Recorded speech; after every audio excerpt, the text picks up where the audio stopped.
1770, John Murray, in grief and despair from the loss of his only child and soon after his spouse, sets out for a new life in America. The ship, making its way up the coast toward New York, gets stuck on a sandbar. Murray goes ashore to get provisions and meets Thomas Potter, who has built a chapel on his farm in order that there be a place for someone to preach universalism. Potter learns that Murray was a preacher and a universalist. Voila! But there's a snag.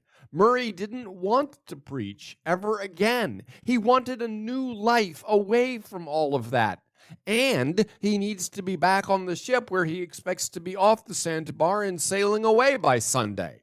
But Potter persists and somehow manages to extract a promise that if the wind doesn't change and the ship is still stuck on Sunday morning, Murray will come preach in Potter's chapel. Would the wind change? Though neither Potter nor Murray could have known it, the history of universalism in America hung in the balance. If the wind changes, dislodges the ship, then Murray is on his way and maybe he never does preach again, as was his intention. The wind didn't change.